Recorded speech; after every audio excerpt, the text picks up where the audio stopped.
Hi, everyone. Welcome to a very special Talking Insomnia episode. Camilla, welcome. Thank you very much. Lovely to be here.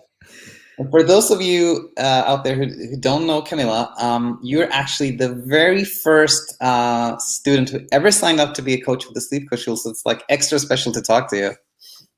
Yeah, well, it's, as I say, it's wonderful to be here. It's great. So what I thought we'd talk about today is like your own journey with trouble sleeping, and then talk about like your decision to become a sleep coach and how things are going, etc. But let's start from the very beginning. Actually, tell us about your own journey. What happened there?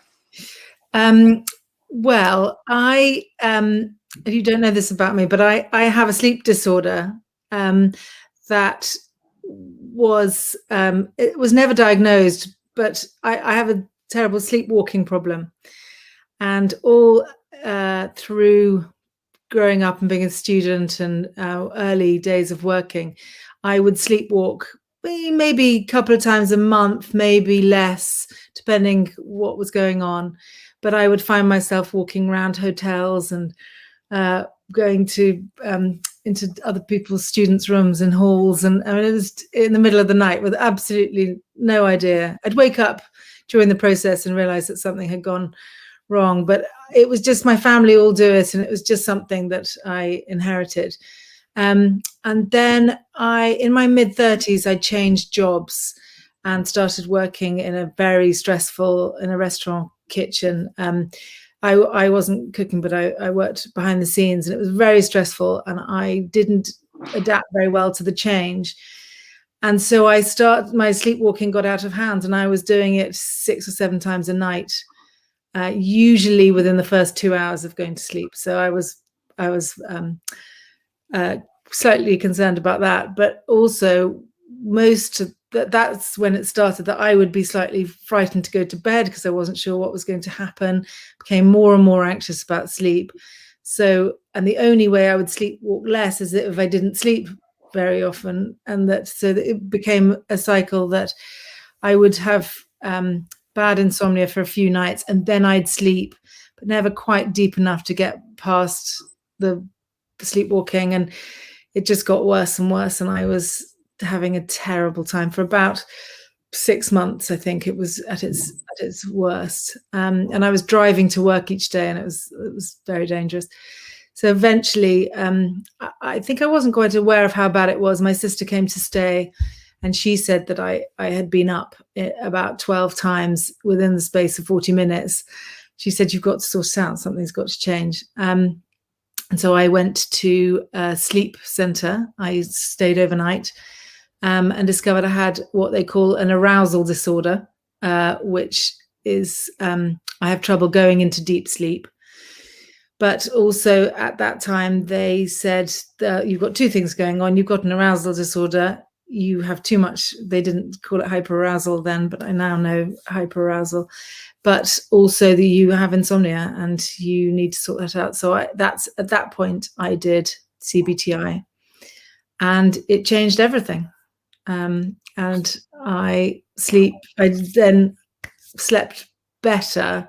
I recovered, and I still have I still sleepwalk, and times of stress definitely comes back, but less insomnia. I broke that habit. I broke that pattern. And I still, if I'm stressed, that's the first thing to go is my sleep, but it doesn't last, and it's not as frightening anymore, not as exhausted. So that was the insomnia story. Absolutely. So very, very glad, of course, to hear that things got better. It's always so nice to hear that. And now I was curious, you said, you were stressed, you started sleepwalking a lot. And did you purposely try to sleep less so you had less opportunity to sleepwalk, or it just happened as a fact of being afraid of it happening? Yes, it would be, it would happen that I would go to bed and think, what's going to happen? Am I going to sleepwalk? What's going to happen? And then I just wouldn't get to sleep. And then I would be fearful of, I wouldn't fall asleep unless I was exhausted, which would happen sort of every 4 nights. Exactly. And then I was so exhausted, but of course I would then wake up within 20 minutes, and at those nights I would eventually go to sleep and sort of get a few hours, enough hours to keep going in the way that you do. Absolutely. No, it sounds like a very common pattern. Like you're afraid of not sleeping, then you don't sleep, and eventually you're so sleepy that it kind of overcomes the fear to some degree. And but the fear is always there during the day, et cetera, et cetera. So now, how did you just find kind of your local CBTi therapist, or how did that happen? It was through this clinic that I went. How did you do the sleep test? Yeah, I did a sleep clinic in London, and I saw a psychiatrist, and he put me on 3 different types of medication and advised me to see this very lovely woman called Penny at the same time. And he got me to stay in bed for the next 6 months, but she got me to change the way I behaved around sleep for the next 10 years. So amazing. It was much better. Yeah. I'm sure you have, there's a lot we could talk about, but just yourself, like reflecting upon that, the CBTi course, like what do you think was what really helped you? I think for me, admitting I had a problem was a good start, and talking through, having a sort of download of what I'd been living with, and telling somebody that, and then saying, I know exactly what you mean. It's not uncommon. You have felt like you've got this peculiar sleepwalk. Not everybody sleepwalks, but actually we strip that out. You are behaving in exactly the same way as all insomniacs, and we can do something about it. We can turn it around. So the optimism of it was so encouraging. The optimism, and I'm sure also that because I heard this so many times, like talk to someone who says this is not very unusual, feeling like, there may be nothing that's really wrong with me. That part, I'm guessing, also was important. Yes, and I think also that it made me see that I didn't have to resign myself to a life of bad sleep. That I just because I had a genetic problem that my siblings have as well, but they don't. They didn't get insomnia. They don't. Yeah, exactly. I wanted to bring exactly that point up too, which I was kind of saving for later, but let's talk about that now, which is that exactly as you said, one can sleepwalk, and I'm sure some people who hear this are going to first be like, oh my gosh, maybe I sleepwalk, maybe that's why I'm insomnia. But the sleepwalking itself isn't actually that interesting. It's just one of like so many other triggers that can make you worried about your sleep, but in itself, not really primary. And also that now that I know how to deal with my own hyperarousal, I can avoid sleepwalking for months at a time, months and months, because it is that which triggers the sleepwalking. And if I get my sleep on track and it's nice and deep and consistent, then it doesn't happen. Exactly. So. And now there was something else I really wanted to ask you about, which was now I remember. Sorry, I almost slipped my mind. So kind of like when you went through this course, you started like seeing things, you were doing so much better. Did you, in hindsight, see that were there really just 6 months where you really struggled, or could you see that actually there was maybe a longer period of time where you had a little bit of struggle, or what did you see afterwards? Yes, I definitely see that I am somebody who, when I am stressed or nervous, that sleep suffers for me. I have physical hyperarousal, and that doesn't necessarily mean bad things. My sister's wedding, things that are exciting as well. I would just have bad sleep, but it never escalated. So it might go on for a week or 2, but it never escalated into a sort of a pattern that became more and more sort of frightening as I went along. But it had always been a disturbed sleeper. Yes, absolutely.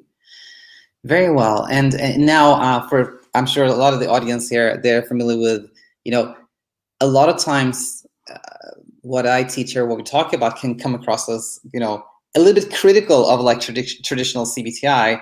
And, it's always wonderful to hear somebody doing really well after a CBTi course, of course. But I think it's helpful to talk a little bit about this, because what I do find often is that someone who is goes through kind of a rigid program where you're like, it's all about these behavioral modifications, like you have to stay up till this time, you have to get up at this time, you have to do the 20-minute rule. That can be kind of triggering for people, it can be stressful. But in your case, how was your experience with that aspect, if you will? Yeah, I'm very interested in that from my perspective now. I'm very interested. I think I found it reassuring to relinquish control. And so somebody told me exactly what to do. I didn't need to read anymore. I didn't need to work it out myself. I didn't need to make any decisions. I had been given a set of rules to follow. And that was very effective, and I really followed it. So many mornings I'd be up with a blanket on my knees reading a book at 7:30. It was never too difficult. My window was midnight to 7:30, and I did everything on the list, and I stuck to it, and it worked. And I now, with hindsight, I really see that they were using a hammer to crack a nut. There was so much going on. I look back. I wrote lots of notes at the time to share with other people, and I look at the number of rules there were, the number of restrictions, the number of things that I did that I now know were irrelevant to my particular situation, or that were just overkill. I think actually that would be my criticism of CBTi, is there's a lot, and if you don't respond well to relinquishing control, I think it can be very overwhelming. Absolutely, you said it so well, and like that's exactly my thought too. That, or the way I think of it is that it can be almost a little bit like a lottery, that if someone responds like you did, which is like, oh great, I don't have to do anything, I just follow this, and I as you said, I give up control, then of course that leads to sleeping well. But it can easily become, for another person, it can be like, oh, I have to do these things absolutely to the T, leading them towards more control. So you said it super well. And by the way, midnight to 7:30, that's pretty nice. I think a lot of people have like that 5-hour sleep window, which is so that can be risky. Exactly. No, I was lucky, but also at the beginning I was on medication to keep me still, so it worked very quickly. Which therefore gave me the confidence that it was doing its job as well, and that I sort of, maybe it wasn't necessarily the CBTi that was having such strong results so quickly, because I was also tranquilized, and that was also relinquishing control, because I'd never had sleeping pills before that point. So I surrendered to it. Well. And now I took note of something else you said, which was that as you were going through this process, you were already said, I was taking notes of all the things so I could share with people. Did you already then have an idea to sort of help others, or? Interestingly, a friend of a friend said, he's having trouble sleeping, could you tell him what to do? And I remember very clearly writing it all down, and it was quite recently. It wasn't at the time, but it was pretty recent. And I had such pleasure writing this document of all the rules. And I've still got it now. I've kept it ever since. That it was exciting to share the rules at that time. So, but it didn't cross my mind actually. It didn't at that time, but no. At some point, this idea came to you that maybe I should help others. When did that happen, and how did that happen? Interesting. It was a lot later, 10 years later, I'd say, that I was reading an article in a newspaper over here, and it was about the only insomnia clinic within the NHS, which is the national health system that we have in the UK. And it was about a doctor here who was, the waiting list to see him for CBTi was 18 months. And it was talking about this, the sort of sleepless epidemic, the insomnia epidemic that was happening here. And that the only the only clinic in the UK that wasn't private was in London, in this in the hospital in London, and that people were waiting for 18 months to get onto a CBTi course, which when you've got insomnia, I mean, imagine being told you have to wait 18 months for that. But that the article had followed one woman's story, and that she'd had insomnia since she was 12, and she did CBTi with this doctor, and she was cured, and she was so excited about it. And the final, sorry, it's a long story. The final paragraph of the article said that this woman had, it had changed her life so dramatically that she decided to retrain from her job in tourism, I think it was. She was going to retrain under this doctor to become a sleep therapist, to become a CBTi therapist.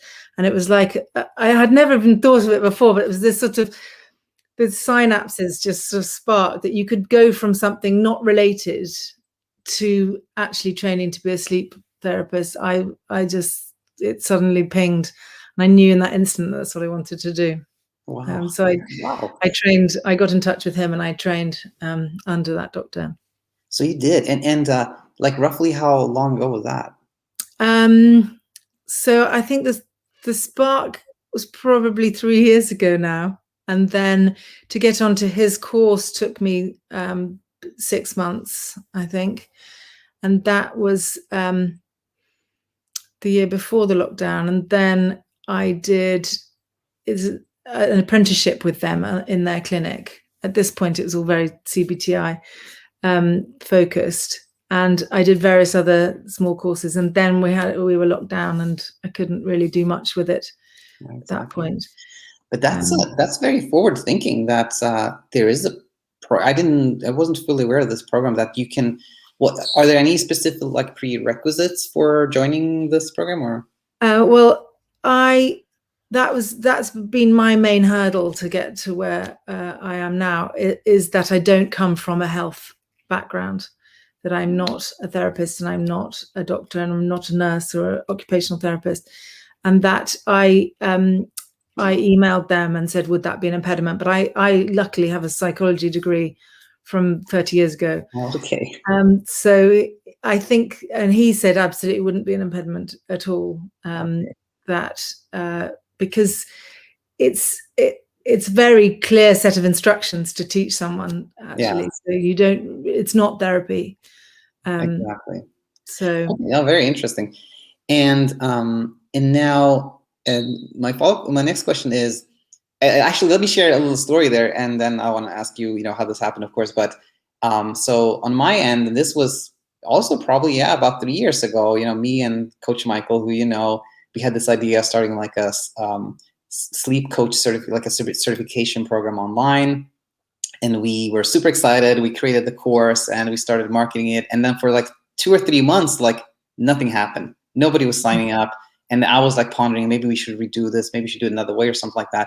And then one day my wife said, Daniel, you have a student. And I was looking at Kajabi's like, and there was Camilla. And you had actually sent me an Instagram message that I hadn't seen. I was so embarrassed by that. But that's like, I was so happy to see our first ever student. So so my question to you becomes like, how did you find us? Well, when I was doing the apprenticeship that I was doing in the clinic, somebody else was doing it at the same time, and she said you should check out this guy's channel. And I started watching your videos, and I think it must have been at the time that you had just started. I started following on Instagram, and then you announced that was what you were doing. I see. And it was so perfect, because I was thinking, well, I've been trained in CBTi, but I don't have I was also trained in a group setting, so it was to give CBTi to groups, which is great. But they do that in the UK to save money. They can get more people in. This was the National Health Service, and that I didn't particularly want to run groups. I wanted to do individual therapy, and I also wanted more flexibility within the CBTi model. Exactly. And so absolutely, yeah. And let me ask you this: like, I think of sort of what I do as a form of coaching that has, it draws from CBTi, but it's from ACT and other places too. But do you, I think you describe yourself as a coach or therapist?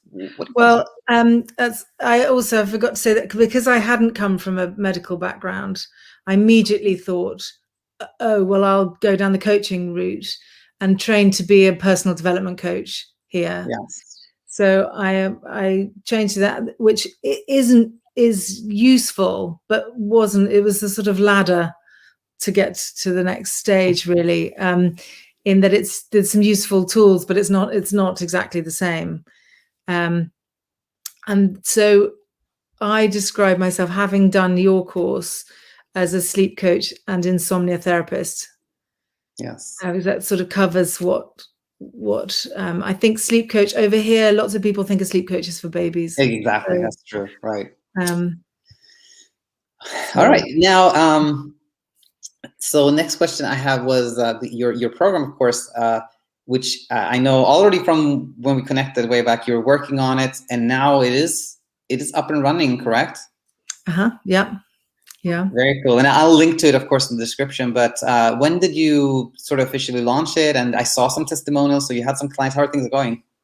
It's going well. I set about getting some practice clients during lockdown, when it was there wasn't much else you could do, really. And then I realized I'd had plenty of, you've got to start at some point, haven't you? But I needed to get my website done, which during homeschool and all that took a long time. But officially, I started at the beginning of this month, September. Oh, it's just now. Oh my gosh. Yeah, just now. Perfect timing. Yeah. And finally here, I know, of course, like when you have trouble sleeping, there's a lot of things that can be helpful to hear and teach, etc. But if you would talk a little bit about, like, if you think about like your approach, your method, your way, how would you summarize it, and maybe share some insights that you think are helpful? What I think is interesting is that at the similar time that you have had your not awakening, but your movement away from CBTi towards other approaches was exactly what I was doing as well.